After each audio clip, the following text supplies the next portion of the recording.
오늘 우리에게 주시는 하나님의 말씀 보도록 하겠습니다. 신약 성경 베드로 후서 3장 18절 한 절 말씀입니다. 제가 준 신약 성경 387면에 있습니다. 387면에 있는 베드로 후서 3장 18절 한 절의 말씀, 저희 다 같이 함께 봉독드리도록 하겠습니다. 오직 우리 주 곧 구주 예수 그리스도의 은혜와 그를 아는 지식에서 자라가라. 영광이 이제와 영원한 날까지 그에게 있을지어다. 아멘. 하나님의 말씀입니다. 벌써 7월 첫 번째 주일입니다. 올해도 반이나 지나갔습니다. 늘 이맘때 이런 얘기 잘하죠. 올해가 시작된 게 엊그제 같은데 속절없이 시간만 흘러서 벌써 반년이나 지나갔습니다. 코로나라 어쩌다 저쩌다 정신없었지만 시간은 가는 것을 보게 됩니다. 많은 분들, 또 어르신들이 그런 얘기를 하죠. 하는 일 없이 나이만 먹는다고, 아무것도 아는 것 같은데 벌써 나이를 많이 먹었다라고 한탄하시는 그런 경우들을 적지 않게 봅니다. 저도 이렇게 되돌아보면 올 한 해 아무것도 한 게 없는데 벌써 반이나 지나갔다는 그런 조바심이 생기기도 합니다. 그러다가 그런 생각을 해보게 됩니다. 가만히 있어도 나이를 먹는다는 게 얼마나 은혜인가라는 얘기죠. 아무것도 안 해도 나이를 주시니까 감사히 받아 먹는다는 생각을 하게 됩니다. 왜냐하면 세상은요, 뭔가 이렇게 얻고 높아지는 모든 단계에서 뭔가를 요구하죠. 시험이나 검증이나 여러 가지의 것들, 합격하든지 승진을 하든지 그래야 그것들을 주기 시작한다는 것입니다. 근데 우리 나이는요, 그런 거를 별로 따지질 않지 않습니까? 우리가 12월마다 당신이 한 살 더 먹을 수 있는 자격이 있는지 없는지 그런 걸 시험하거나 테스트하거나 그런 자격을 묻는 그런 것을 아무도 하지 않지 않습니까? 그냥 저절로 가만히 숨만 쉬어도 한 살 더 주시는, 그것이 얼마나 은혜인가. 만약에 여러분들 나이 먹는 게 쉽지 않았더라면, 나이 먹을 때마다 자격을 물었더라면 굉장히 심각한 일이지 않았겠나. 늘 연말만 되면 하나님 한 살 더 먹게, 이번에 한 살 더 먹을 수 있도록 기도를 하고 60살 되게 해달라고 50살 되게 해달라고 얼마나 기도를 하겠습니까? 하나님, 내가 40년을 살았는데 아직 나이는 17입니다. 어떻게 하면 좋습니까? 갈수록 창피해서 살지를 못하겠습니다. 나이를 먹는데 그렇게 자격을 요구했다라고 한다면 굉장히 심각한 상황이 될 것입니다. 모든 삶이 정말로 무슨 경쟁처럼 아주 치열하고 각박한 삶이 되지 않았겠는가. 그런데 하나님은 나이는 거저 주셨습니다. 거저 주신 하나님의 은혜를 찬양합시다. 안 기쁘십니까? 나이를 거저 먹는다는 게 참 큰 은혜라는 생각을 하게 됩니다. 그런데 나이를 먹는 것과 나이 값을 하는 건 다른 얘기이지요. 나이를 먹는 건 그냥 먹어서, 우리나라 같으면 나이 먹는 것만 해도 꽤 득이 많습니다. 나이가 깡패라고 어디를 가서든지 너 몇 살이야? 물으면 이제 기선제압이 되니까. 저도 옛날엔 그 말 되게 싫었는데요, 요즘은 써먹고 싶을 때가 한두 번이 아닙니다. 나이가 몇 살이야? 그러나 성숙하게 되어지는 것, 그것은 그냥 저절로 이루어지는 것은 결코 아니다라는 얘기죠. 믿음이라는 것도 너무 이 나이를 먹는 것과 비슷한 것 같습니다. 하나님이 우리의 삶과 믿음을 비슷한 모습으로 주지 않았는가라는 생각을 하게 됩니다. 왜냐하면 믿음은 저절로 주어지는 겁니다. 믿음은 은혜입니다. 우리가 자격이 돼서 시험 봐서 믿음을 얻는 것도 아니고, 노력을 하고 뭘 이렇게 득도를 해야 믿음을 얻게 되는 게 아니라요, 불현듯 아무런 자격도 없는 우리들에게 믿음이 찾아옵니다. 믿음의 조상이라고 얘기할 수 있는 아브라함 때부터 그랬지 않습니까? 아브라함이 뭘 잘해서 믿은 게 아닙니다. 싹시 좋아서 택하신 게 아니라 하나님이 그냥 아브라함을 부르신 겁니다. 그리고 아브라함은 그 믿음을 그냥 받은 거예요. 그 믿음은요, 그가 본토 친척 아비집을 떠났다고 하지만 솔직히 그렇게 거절하기 어려운 조건으로 하나님이 은혜로 주신 거예요. 그걸 고민하고 자시고 할 게 별로 없이 너무너무 조건을 신이 제시를 하는데, 그건 거절하는 게 어렵죠. 그게 다 은혜로 믿음을 받은 거예요. 바울이 싹시 좋아서 믿음, 하나님이, 예수님이 찾아가 주신 게 아니지 않습니까? 그걸 보면 제일 나쁘고 제일 악한데도 예수님께서 제일 악하고 제일 그를 미워한 그 사람을 강권적으로 찾아가 주시죠. 그래서 그를 믿게 하십니다. 그래서 믿음은요, 은혜입니다. 여러분들이 믿는 모든 것들은요, 나이를 먹듯이 저절로 먹는 은혜이다라는 얘기죠. 그런데 이 믿음을 은혜로 받았지만 믿음이 있는 것과 믿음이 믿음 되게 하는 것은 다른 모습이다라는 얘기죠. 나이가 드는 것과 나이 값을 하는 것이 다르듯이 믿음을 은혜로 받았는데 그 믿음을 믿음 되게, 믿음이 은혜 되게 하는 것은 또 다른 도전, 또 다른 우리들의 부분들을 요구하고 있다는 것을 분명히 깨달아야 합니다. 때문에 우리는 그런 믿음의 자리에서 믿음에 걸맞는 우리들의 삶의 모습들을 도전해야 한다는 것이죠. 그것이 우리에게 주신 그 믿음이란 은혜가 은혜될 수 있게 되어지는 굉장히 중요한 모습이라는 것이죠. 나이를 드셨지만 나이 값을 못하면 사람들에게 더 무시당하지 않습니까? 연세가 드셨는데 연세에 걸맞는 어떤 태도들과 성숙함이 보여지지 않으면 더 사람들에게 업신여깁을 당하듯이 우리 믿음이란 게 그렇다라는 얘기죠. 그래서 오늘 이 베드로 후서의 말씀이 그것에 대한 도전을 주고 계십니다. 믿음은요, 믿음이라는 은혜를 주신 그때부터 끊임없는 유혹과 도전과 핍박 가운데 우리의 믿음의 사람들이 서 있었습니다. 복음이 이 땅 가운데 내려지는 그 순간, 아니 예수님이 오시는 그 순간, 그 이전부터 하나님의 믿음의 사람들에게는 끊임없는 세상의 핍박과 유혹들이 있었다는 얘기죠.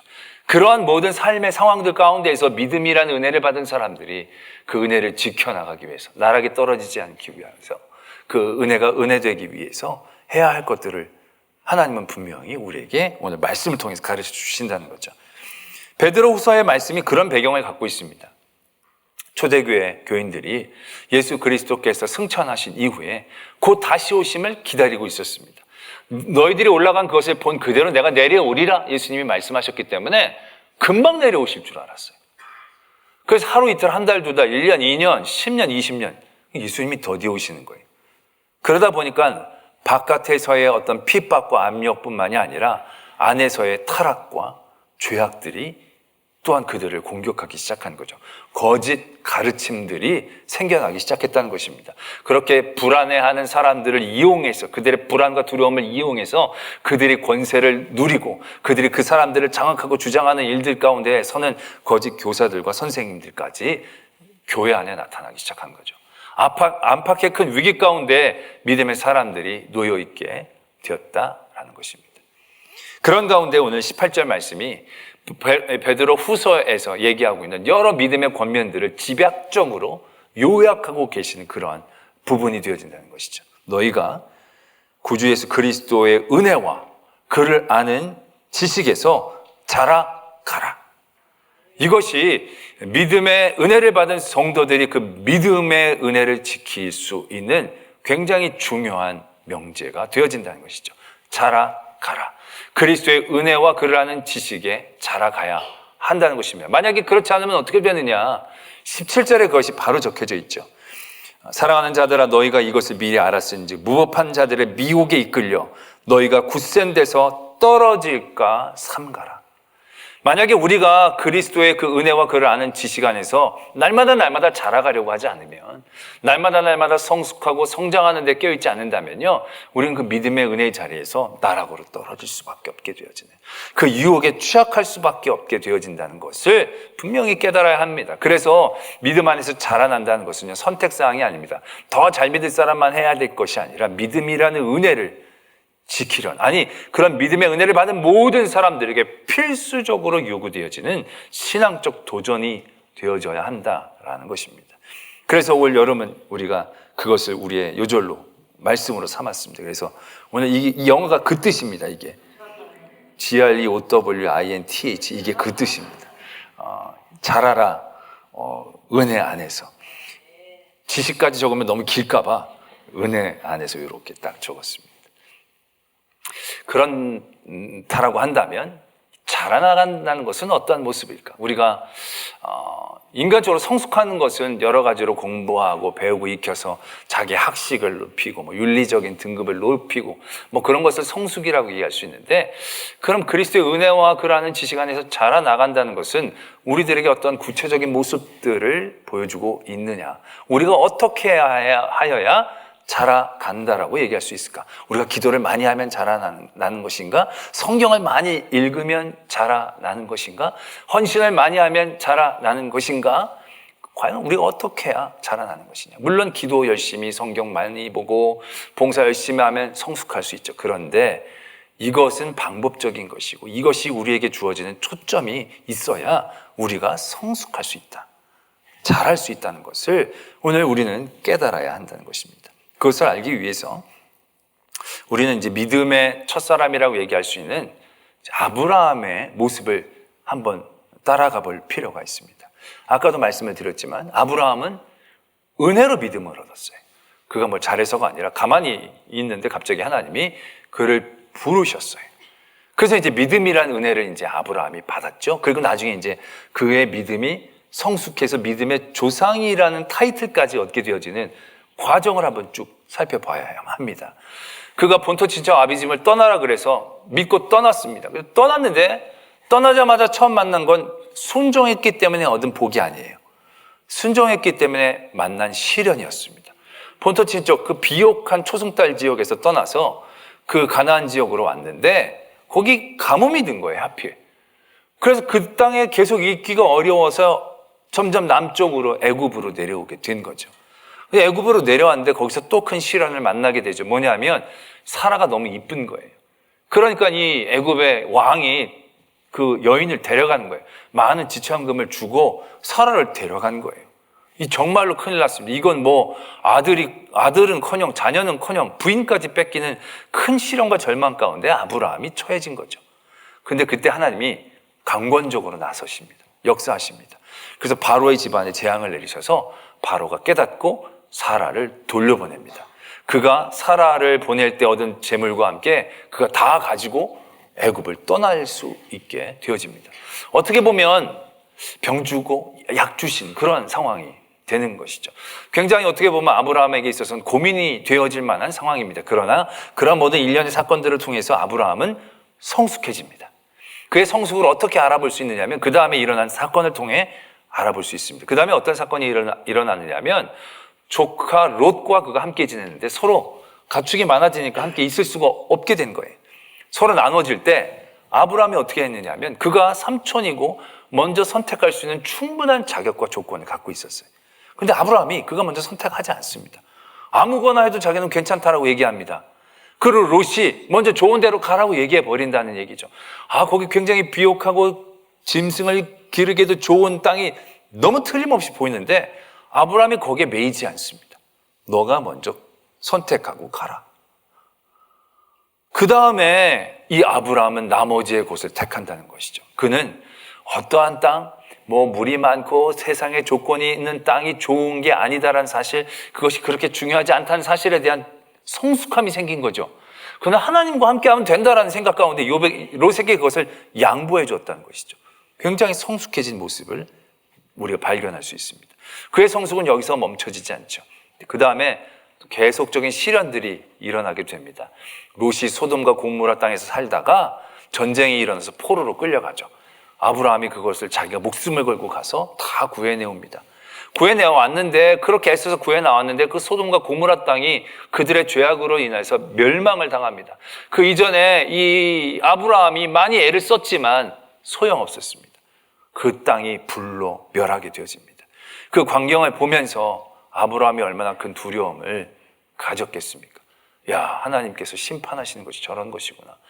그러한 두려움 가운데에 있는 그에게 이제 이삭을 주시는 큰 은혜를 그가 만나게 되는 거죠.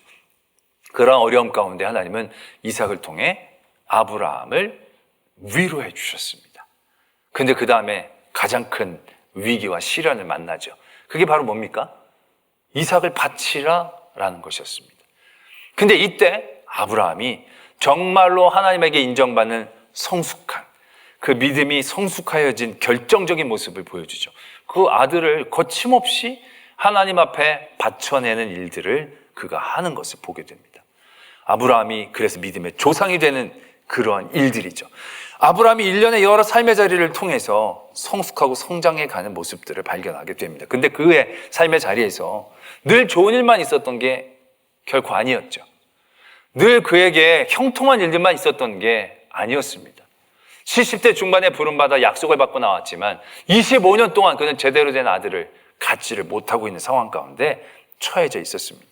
근데 그럼에도 불구하고 아브라함은 조금씩 그의 믿음이 성숙하고 성장해가는 그러한 성장기를 볼 수 있는 거죠. 무엇이 그를 그렇게 성장시킬 수 있었을까? 어떤 것이 그를 그렇게 만들었을까라는 것입니다. 어떻게 했길래 아브라함이 그렇게 성숙한, 성장한 믿음, 은혜 안에서 자라날 수 있었을까라는 얘기죠.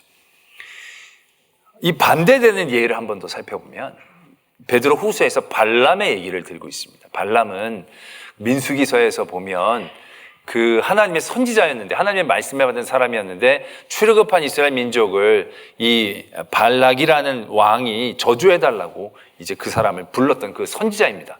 이 사람은 하나님의 은혜로 하나님의 선지자가 된 거예요. 그가 공부해서 도 닦아서 한 게 아니고 하나님이 그에게 하나님의 영을 주셔서 하나님의 말씀을 선포하게 해주신 은혜를 입은 사람이에요. 근데 그 사람이 결국 나중에는 벌을 받고 멸망을 합니다.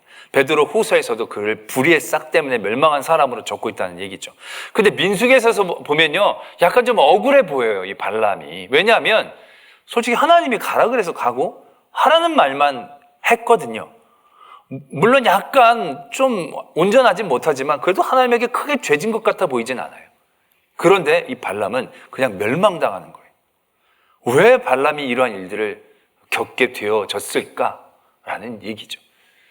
그 원인을 오늘 베드로 후서에서는 그가 불의한 싹을 사랑했다라고 적고 있습니다. 처음에 발락이 사신을 보냅니다. 돈을 많이 갖고 와서 자기를 축복하고 이스라엘을 저주해달라고 얘기합니다. 그래서 발람이 하나님 앞에 기도하죠. 하나님이 아니야, 그 백성은 내 백성이야. 분명하게 얘기하시고 가지 마. 못 갑니다. 보냈습니다. 그때 발락이 더 높은 사람들과 더 많은 재산을, 물질을 가지고 이 발람에게 옵니다. 나랑 같이 가자고. 근데 그때 발람이 하나님 앞에 또 기도합니다. 또 갈까요 말까요? 여기서부터가 문제인 거죠. 왜냐하면 이스라엘 백성은 하나님의 백성인 거예요. 하나님의 본심은 분명한 거예요. 그게 또다시 기도하고 자시고 할 부분이 아니라는 얘기죠. 단호하게 아닙니다. 하나님이 말씀하셨습니다. 아무리 세상을 쌓아갖고 와도 아닌 건 아닌 것이 되어져야 한다는 것입니다. 그에게 하나님이 분명히 보였더라면, 하나님의 마음에 대한 관심이 있었더라면, 근데 그가 물질에 흔들린 거죠. 어떻게든 기회가 있지 않을까. 그 하나님이 마지못해 가라고 한 겁니다. 그가 갈 때 하나님이 마지못해 가라고 한 부분이, 그가 가려고 하는데 나귀가 멈칫멈칫하면서 그의 발이 돌담에 막 걸리죠. 그랬더니 막 화를 내서 막 죽이려고 하니까 나귀가 말을 하면서 얘기를 하죠. 사자가 이 칼을 들고 있다고. 그러면 이게 하나님이 가라고 그러면 그게 가라는 게 맞습니까? 아니죠. 막으시는 하나님의 본심이 분명한데 거기서 또 이 사람이 무슨 가지 말까요? 근데 하나님이 가라고 하십니다. 가라고 해서 가는 게 아니라는 거죠. 가라고 했는데 왜 안 갑니까? 가라고 하면 가야 되죠. 근데 그게 가라고 하는 게 아니었거든요. 어떻게 보면 발람에게 주시는 마지막 기회였을 수도 있다는 거죠. 그가 어떻게든 이 세상의 불의한 싹스에 대한 조그만 그의 유혹이라도 내려놓을 수 있는. 근데 발람이 그걸 못한 거예요. 그는 하나님만을 바라본 게 아니고 끊임없이 세상의 어떤 물질이나 그러한 기회에 대한 마음들을 그가 빼앗겼다라는 얘기죠. 그의 시선이 하나님을 향하여 조금씩 멀어지고 있었더란 사실들에 대하여 성경은 그것이 악임을 얘기하고 계신다는 거죠. 그러나 아브라함은 어떻습니까? 아브라함이 애굽에 갔다가 아내를 빼앗길 뻔했다가 다시금 되찾았어요. 어떻게 보면 병 주고 약 주고의 일이에요. 가라고 해서 갔더니 가뭄이 이것도 아내까지 빼앗기고 그러고 나서 이거 다시 주시는 건 차라리 이게 뭡니까?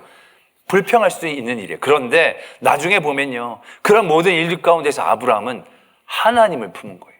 자신의 상황과 일들을 품은 게 아니에요. 왜 가라고 했다가 또 뺏었다가 주셨다가 이게 뭔가. 자기에게 대해서 중심을 둔 게 아니라 그 모든 일들 가운데 그 일들을 계획하시고 섭리하시고 역사하시는 하나님을 그 마음에 품었다는 것이죠. 그 하나님이 그의 마음 안에서 자리 잡기 시작한 거죠. 그랬을 때 어떤 문제를 만나게 되었을 때 그는 하나님이 크게 보이기 시작한 거죠. 하나님이 보이니까 물 있고 비옥해 보이는 땅이 그렇게 중요하게 여겨지지 않는 마음이 생겼다는 거죠. 그게 성숙과 성장의 모습이었다는 얘기죠. 여러 시련들을 만납니다. 여러 하나님의 심판들을 만납니다. 이삭을 주신 큰 은혜를 만납니다. 거기에서 이 아브라함이 취득했던 것은 하나님이 주신 이삭이 아니었다는 거예요. 야, 내가 이 귀한 아들, 그래서 아들 막 진짜 그 눈에 넣어도 안 아플 아들, 너무 귀한 아들, 이게 아니었다는 얘기예요. 그러한 모든 일련의 일들을 통해서 아브라함이 품은 건요, 그 이삭을 주신 하나님이셨다 라는 얘기예요. 야, 내가 되돌아보면 지금 나이가 몇 살인데, 내가 내 나이는 그렇다고 해도 살아 나이는 정말 이게 말도 안 되는 나이인데, 여기에서 하나님이 이 아들을 정말로 주셨네. 하나님이 주셨네. 하나님의 약속을 지키셨네. 하나님은 하신다면 하시는 분이시네. 그가 생각하고 그가 마음에 품은 건 하나님이 주신 이삭이 아니었다는 얘기예요. 그 이삭을 주신 하나님이 그의 마음 안에서 점점 큰 자리로 자리 잡아가고 있었다라는 거죠. 이게 성숙입니다. 이게 자라나는 핵심적인 초점입니다. 기도를 많이 해서 성경을 많이 읽어서 성장하는 게 아니라 기도를 많이 하는데 그 기도의 초점이 내 안에 있는 하나님이어야 한다는 얘기죠. 말씀을 많이 읽어서 요절을 많이 외우는 게 성숙이 아니라 그 말씀을 하면서 하나님이 이런 분이구나. 하나님이 나와 함께, 하나님이 나를 사랑하시고, 하나님이 나를 역사하시는구나. 도대체 하나님 몇 번까지 하면 여러분들 아멘을 하시겠습니다. 야, 정말 하나님이 살아계시고 나를 사랑하시는 하나님이시구나 라는 것을 이 안에서 점점 키워나가는 과정이 성숙이다라는 얘기죠. 아브라함은 그걸 했다는 거예요. 그러니까 하나님이 이삭을 바쳐라 라고 얘기하는데, 이삭이 커 보이면 이거 바치기 너무 어렵습니다. 이삭이 커 보이면 너무너무 괴로운 일일 겁니다. 화날 겁니다. 주실 때는 언제고 이게 또 뭔 일이냐. 나랑 기껏 몇 년 같이 살려고 이거 뭐 약 올리시는 건가. 수없이 많은 시험 가운데 빠져갈 수밖에 없을 것입니다. 근데 그때 아브라함의 마음은 뭐냐. 이삭을 주신 하나님, 이삭을 바치시라고 하신 하나님, 주시기도 하시고 가져가시기도 하신 하나님이 다시 그 이삭을 살리실 수도 있는 하나님, 그 하나님이 그가 보인 거예요. 그 하나님이 그의 마음 안에서 자리 잡고 있었다는 얘기죠. 그럴 때 아브라함이 그 일들, 그 시험들을 담담하게 해낼 수 있었다는 것이고, 그것이 믿음으로 칭찬받는 결정적인 요소였다는 사실들에 대해서 우리가 분명히 기억해야 한다는 것입니다. 결국 자라난다는 것은요, 그것을 의미하는 것입니다. 내가 뭘 많이 한다, 뭘 많이 해서 되는 게 아니에요. 많이 해도 엉뚱한 초점 가운데 나가면요, 그것이 우리의 공로가 되고 우리의 교만이 되어지는 거예요. 많이 할 때 그 많이 하는 것이 무엇이냐? 내 안에서 하나님의 모습, 내 안에서 하나님의 영역들, 그것들에 대한 초점, 그것들의 영역을 키워나가는데 맞춰줘야 한다는 것이죠.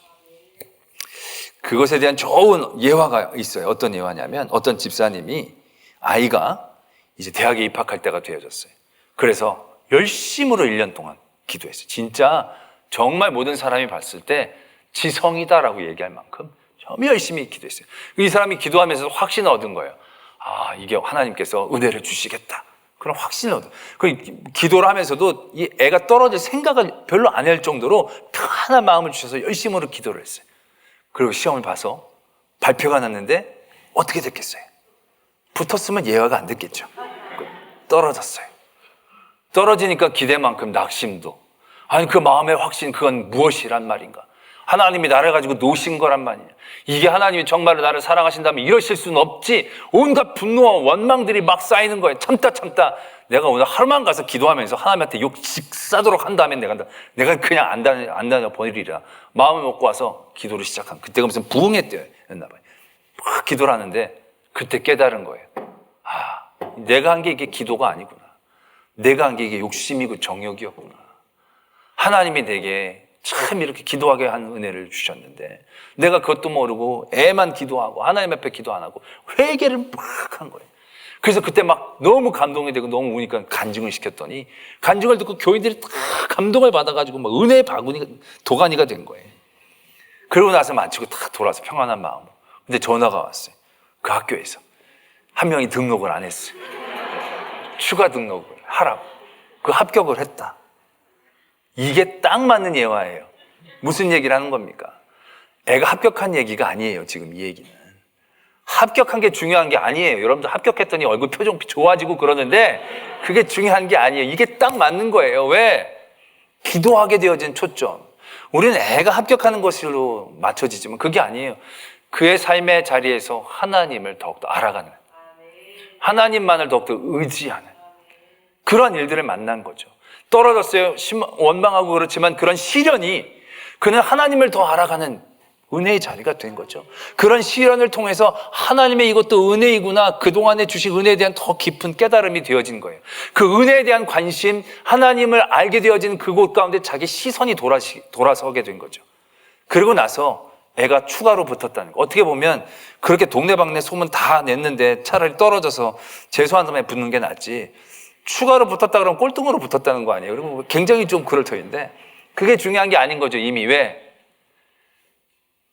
붙은 게 중요한 게 아니에요. 그냥 처음부터 붙었으면 아마 분명히 교만해졌을 거예요. 사람들한테 떡 돌리고 붙었다 그러면 당신 기도 많이 해서, 애가 공부를 잘해서 다 이랬을 거예요. 근데 정말로 핵심적인 성숙과 성장은 그게 아니거든요. 그냥 떡 해먹고 한번 합격한 기쁨으로 끝난 게 그게 기쁨이 아니거든요. 이삭의 기쁨이 아니거든요. 이삭을 통하여 하나님이 나를 바라보신다는 그 하나님에 대한 깨달음이 기쁨인 거죠. 그것을 통하여 하나님이 역사하신다, 하나님이 주관하신다는 것을 제대로 깨달아게 되어지는 것. 이게 진짜 성숙과 성장의 중요한 모습이다라는 것입니다. 우리가 성장하려면 어떻게 되느냐? 성장하려고 우리가 뭘 하려는 게 아니에요. 중요한 건 모든 우리의 삶의 자리에서 일어나는 좋은 일, 나쁜 일, 은혜, 시련, 이런 모든 일들 가운데서 중요한 건 어떻게 은혜를 감사하느냐, 시련을 이기느냐가 아니라 그 은혜 주신 하나님을 내 마음속에 얼마나 품느냐. 이 시련을 통해 역사하시고 주관하시는 하나님을 얼마나 더 크게 바라볼 수 있느냐. 그런 일들을 통하여 내가 이 삶의 상황과 환경들을 바꿔나가는 것이 핵심이 아니라 하나님의 살아계심, 하나님이 나와 함께 하심, 하나님에 대한 지식, 하나님을 알아가는 그런 모든 일들을 향한 나의 관심과 초점을 맞추는 것. 그게 성숙이고 성장이라는 겁니다. 내가 뭘 많이 알고 뭘 많이 하는 얘기가 아니라 모든 삶의 자리에서 부딪히고 만나는 모든 일들을 통하여 그 일들을 해결하고 그 일들 가운데 좋은 일들을 만들어내고 문제를 이겨내는 그런 과정들이 아니라 하나님을 알아가는 거죠. 애굽에서의 가뭄을 통해서 하나님을, 바로의 큰 시련을 통해서 하나님의 역사하심을, 또한 그런 성숙함을 통하여 문제를 해결할 때도 그런 좋고 편안한 세상의 조건이 아니라 굉장히 단순하게 하나님이 크게 보이니까 그게 별 필요가 없는 거죠. 그냥 너 마음대로, 난 그냥 하나님만 있으면 돼. 작게 보이니까 거기에 매이지 않는 거죠. 막 머리 써가지고 뭐가 좋을까, 이게 좋을까, 이렇게 해서 이게 좋을까, 이삭을 바치라는데 이게 바치는 게 왜 바치라는 거지? 이걸 하나님이 그 분명히 주신 건데 진짜 죽이려고 하시는 건 아닌 것 같고, 그럼 내가 좀 하는 척만 하다 보면 나중엔 어떻게 되시겠지, 뭐 이런 기대감을 한 게 아니라는 얘기예요. 그냥 하나님이 크게 보이니까, 하나님이 그 안에서 모든 영역을 다스리시니까 이삭이 작아 보이니까 그게 가능한 거죠. 주신 분도 하나님, 취하신 분도 하나님, 다시 살리실 수도 있는 하나님. 그게 되니까 그게 성숙이고 성장인 거죠. 내가 큰 게 아니라는 거예요. 제가 지난 주일에도 수요일에도 그 여리고성의 맹인에 대한 얘기를 나누면서 그랬어요. 그 맹인이 눈을 나중에 떴는데 예수님이 뭐라고 하셨느냐면 너의 믿음이 너를 구원했다. 이거 신학적으로 보면 잘 안 맞는 것 같거든요. 그게 하는 예수님의 은혜이지 내 믿음이 나를 구원했다? 내 믿음이 굉장히 크고 내 믿음이 굉장히 대단하고 엄청난 걸 내가 가진 것 같아 보이는 그런 대목이다라는 얘기죠. 근데 그게 그 말씀이 아니에요. 그 맹인이 갖고 있는 믿음, 자기 믿음이라고 얘기하는 믿음에 자기 것이라고 포장되어 있지만 자기 건 하나도 없어요. 그 안은요, 온통 예수님에 대한 것들로 가득 차 있는 거예요. 예수님만이 하실 수 있습니다. 예수님은 이렇게 하실 수 있습니다. 예수님만이 나의 구원자이십니다. 내 믿음이라고 얘기하지만 내 믿음이 아닌 거예요. 내 안에 하나님의 영역에 대한 얘기인 거죠. 내가 이만한 믿음을 본 적이 없다. 네 믿음이 크도다. 이렇게 칭찬을 받은 사람들의 믿음이 다른 사람들보다 뭐 엄청나게 뭘 많이 하고 오래 한 사람들의 얘기가 아니에요. 그런데 왜 예수님이 네가 믿음이 크다? 큰 믿음이면 그게 무엇을 의미하는가? 여러분들의 믿음이 크냐 작으냐 어떻게 여러분들이 얘기할 수 있어요? 교회를 오래 다니고 뭐 많은 헌신하고 봉사하고 헌금 많이, 그게 아니에요. 큰 믿음에 결정적인 모습은 내 안에 하나님이 크게 보이는 것을 의미하는 거예요. 내 믿음이 큰 게 아니라 내 안에 계신 하나님이 크실 때 그 믿음이 큰 거죠. 이만한 믿음이 볼 수 없다 할 때 내 믿음이 강해서 내가 이 어떤 시련과 문제들이 다가왔을 때 그것들을 해결하는 능력과 지혜가 뛰어나서가 아니라 그런 문제들이 내가 다가오는데 그 문제들이 별로 문제처럼 여겨지지 않아. 왜? 하나님이 크게 보이시니까. 하나님이 두려우니까. 하나님을 사랑하니까. 그런 것들이 크게 염려되어지지 않을 때 그때 그게 큰 믿음이 되는 것이. 그게 네 믿음이 너를 구원하는 그 믿음이 되어진다 라는 얘기죠. 오늘 우리의 신앙의 삶의 자리에서 우리의 믿음을 바라볼 때 우리는 이걸 바라보아야 합니다. 얼마나 내 삶에 하나님을 크게 보고 있느냐. 내가 얼마나 내 삶의 모든 자리에서 그 일에 하나님의 영역을 인정하고 그것들을 마음에 품고 각인하며 그 믿음을 성숙하기 위해 끊임없이 부딪히고 노력해야 하는가. 우리가 기도해서 어떤 큰 은혜를 받으면 우리 은혜를 감사하는 것으로 끝내버려요. 합격하면 합격, 돈 벌면 돈, 병에 나으면 나. 그냥 그걸 끝나가. 내가 병에 나았다, 이게 끝이에요. 돈을 벌었다, 끝이에요. 애가 합격했다, 그럼 끝이에요. 그게 끝나는 게 아니라는 거예요. 돈을 벌게 하신 하나님. 그 하나님이 내 마음에 남아야 되는 거죠. 돈은 사라져도 그 마음은 남는 거니까. 건강은 늙어가도 그 건강을 주신 하나님에 대한 영역은 내 안에 커지니까. 그래서 내 삶에 하나님이 커 보이면, 하나님이 내 눈앞에 가득 차 보이면 세상의 유혹, 시험 이런 것들이 별로 무서워지지 않죠. 유혹되어지지 않죠. 하나님만이 보니까. 그러니까 예수님께서 모든 시험을 당하셨을 때 하나님 크게 보는 거야. 하나님 말씀을 중요하게 여기는 거예요. 그 마음에. 그러니까 그런 유혹과 시험들 가운데에서 능히 이겨낼 수 있는 믿음의 성숙함을 볼 수 있었다라는 것입니다. 할렐루야. 우리의 모든 삶의 자리에서 성숙해진다는 건요, 모든 삶의 자리에서 하나님의 영역을 바라보려고 애쓰고 노력하는 겁니다. 기도할 때도 내 걸 이루기 위해서가 아니라 하나님께서 들으시는 것으로. 말씀을 읽을 때도 내가 지식을 많이 하는 게 아니라 하나님이 나에게 주시는 마음을 알기 위해서. 헌신하고 봉사할 때도 내가 공로를 세우는 게 아니라 그 일들을 통하여 하나님의 마음과 사랑을 알아갈 수 있도록. 그래서 하나님이 내 안에 남고 하나님이 내 안에 쌓여서 그 하나님이 내 안에서 커져나갈 때 그것이 그로 자라간다는 거죠. 성숙해진다는 것이죠. 그런 일들을 통하여 우리가 더욱더 굳건히 하나님의 편에 서서 여러 유혹과 핍박 가운데 흔들리지 않고 하나님이 믿음, 그 은혜로 주신 믿음이 믿음되게, 그 믿음이 역사되게 하나님의 일 가운데 쓰임많은 성도가 되어진다라는 것입니다. 이번 7월 한 달 우리가 그러한 은혜를 더욱더 묵상하면서 더욱더 우리의 신앙적인 자라감에 대한 도전들이 되어지는 그런 한 달이 되기를 원합니다. 이 코로나로 끝날 듯 끝나지 않는 이것이 우리를 굉장히 지치게 하지 않습니까? 그러니까 우리가 이러할 때에도요, 병을 크게 보면 안 됩니다. 이 병을 주신 하나님, 그 마음을 알려고 우리가 도전해야 하는 것이죠. 그리고 병이 크게 보이는 게 아니라 그 주관자신 하나님을 우리가 더 크게 여길 때 우리가 하나님의 뜻에 맞는 자리를 지켜내면서 온전한 성숙과 하나님의 역사를 이뤄낼 수 있는 그런 성도가 되어질 줄로 믿습니다. 말씀을 생각하며 함께 기도하기를 원합니다. 여러분들은 얼마나 하나님이 여러분들에게 크게 보이십니까? 여러 문제, 지금도 여러분들 걱정하고 근심하게 하는 많은 기도의 제목이 있습니다. 자녀가 커 보이지 않습니까? 물질이 커 보이지 않습니까? 병이 커 보이지 않습니까? 하나님은 그것들보다 훨씬 비교한다는 자체가 말이 안 될 정도로 하나님은 크신 하나님이신데 우리의 삶에서 그 하나님은 잘 보이지 않습니다. 부르긴 하지만 내 삶에 그렇게 가득 채워지지 않습니다. 우리의 성숙함은 내 안에 하나님의 모습을 크게 하는 것입니다.